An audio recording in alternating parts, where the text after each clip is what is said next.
मेथी मटर मलाईનું શાક બનાવીશ। આના માટે મેં અહીંયા 2 કપ મેથીને ધોઈને ઝીણી સમારીને રાખી છે અને 1 કપ વટાણા લીધા છે, બાફીને રાખ્યા છે।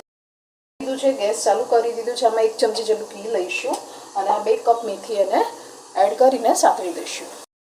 તળાઈ ગઈ છે તો એક બોલમાં કાઢી લઈશું। પેન લીધું છે, ગેસ ચાલુ કરી દીધો છે।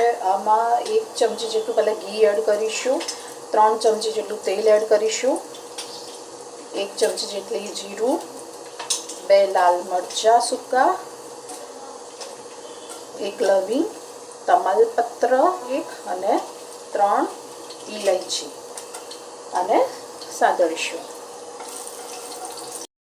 એટલી હિંગ અને મેં 2 ડુંગળી લીધી છે, એને પણ સાંતળીશું। તળાય છે ત્યાં સુધી મેં 2 ટામેટાં લીધા છે।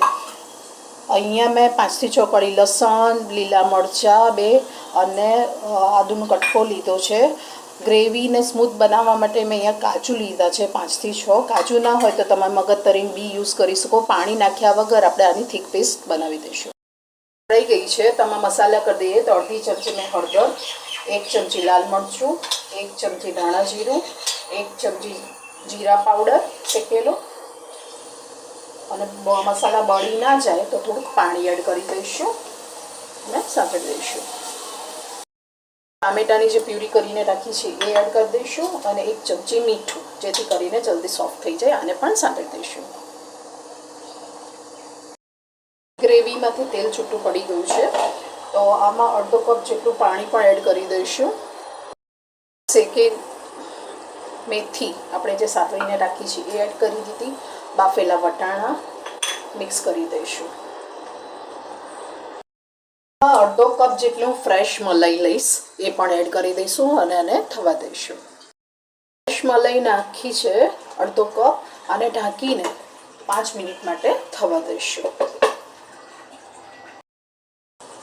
આમાં અડધી ચમચી ગરમ મસાલો, 1 ચમચી કસૂરી મેથી અને મિક્સ કરી દઈશું। કોથમીરના પાન પણ એડ કરીશું। મટર મલાઈનું શાક બનીને રેડી છે તો આમાં 1 ચમચી છેલ્લે લીંબુનો રસ એડ કરવાનો અને હું આને સર્વિંગ પ્લેટમાં સર્વ કરી દઈશ।